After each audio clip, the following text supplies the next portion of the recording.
Why we need constitution and what do the constitution do? For this, the South African example is a very good way to understand.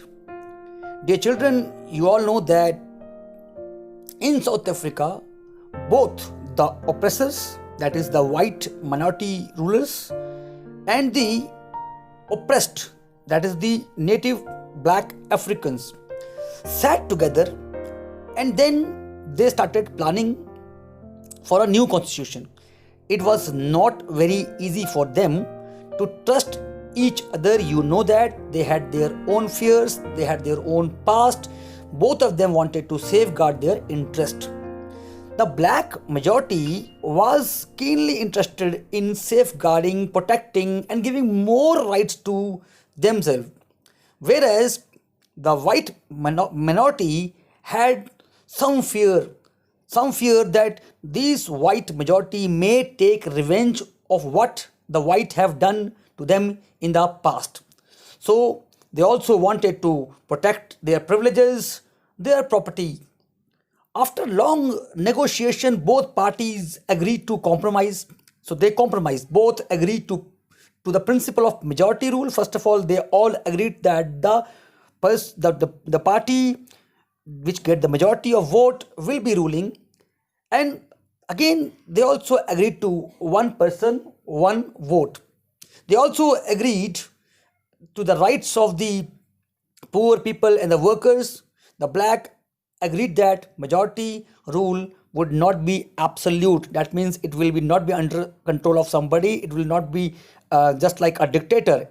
It will not be absolute. They agreed that majority would not take away the property of the white minority, and this is why they have compromised. You all know that. That's why today we call South African constitution as a model constitution, the best constitution they have made.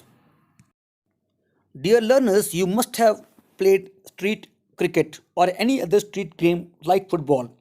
Now, you know that in the street cricket or the street football or any other game, you don't have any fixed rule. Or even if you have made any temporary rule, those rules are not written so that sometime when controversies, any kind of dispute emerge, you have nothing to refer to. And what happens? That this results into some disputes, then quarrel, arguments and quarrels, and finally a big fight. Sometime even the entire game is stopped. But it never happens in international cricket where there are written rules and the players abide by the rules. In case any dispute arises in the international cricket, the disputes are settled down by referring to the rules. Similarly, countries with huge population and diversity in its people belonging to different religion, different caste, different languages, different color, definitely there are chances many disputes, disagreements, arguments may happen between the people.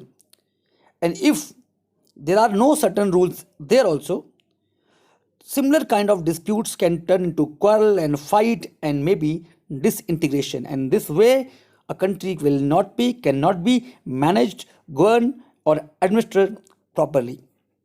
Then what we do?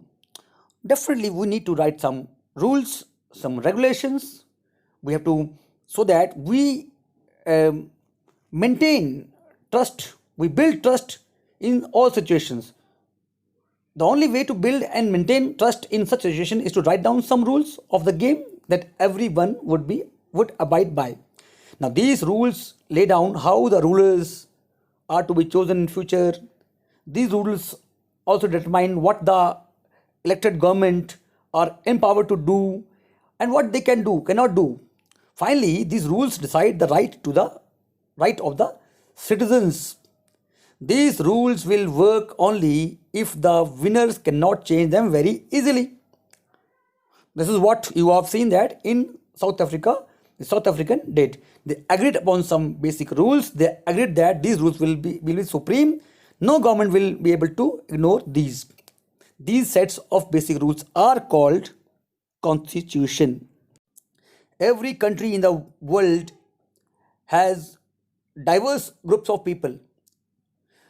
Yes, their relationship with each other may not have been as bad as what happened in South Africa between the white and black, but yes, there are differences. There are differences in color, caste, region, language, and differences of opinion, differences of interest. So that's why every country has chances. There may be some disputes, there may be some disagreements, so there may be some distrust. That's why every constitution country has its own constitution. Thus, the constitution of a country is a set of written rules that are accepted by all people living together in a country. Constitution is a supreme law that determines the relationship among people living in a territory, and also the relationship between the people and the government. So I again repeat, constitution is a set of written rules. So the rules are written, and these rules are accepted by the people who live together in a country. Now, dear children, constitution is a supreme law. It's a law which is supreme. So nothing is above the constitution. Dear children, constitution determines the relationship between the people living in a territory. It also determines the relationship between the people and the government. See, the relationship between people and government, what government need to do for the people and what people need to do for government. So that relationship is also determined by the constitution. So this brings us to the basic question, that is, why do we need constitution?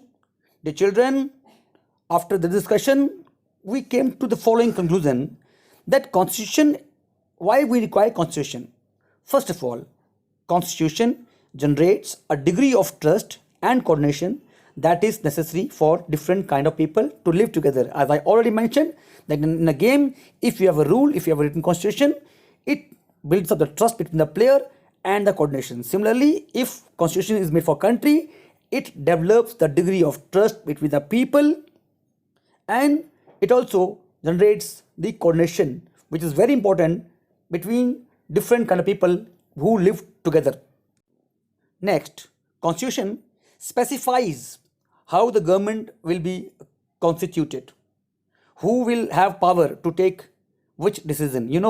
We have a government, in all democracy we have government, and how is government chosen, who selects the government, what are the functions of the government, and what are the powers of the government, who has the power to make decisions on behalf of people. All these questions are there in the constitution.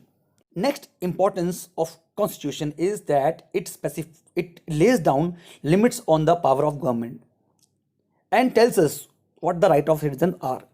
So children, government does not have immense power. It cannot go without control. So how to control government? What are the limits of the government? What are the powers of the government? Those all government cannot misuse its power. All those rules are laid down in the constitution, and constitution also guarantees what are the rights of the citizens. Last but not the least, children, constitution expresses the aspirations of the people about creating a good society. So in most of the constitution, you can see the people, it represents, it expresses the aspirations of the people. Just like you have seen in South Africa, the aspiration of the people was a society based on equality, where people are not discriminated on the basis of color.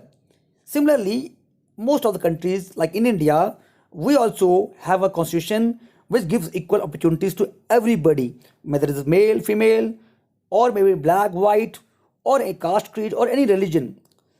So what kind of society we want to have, it is expressed in the constitution. Dear children, I want to mention here, all the countries of the world today have constitution.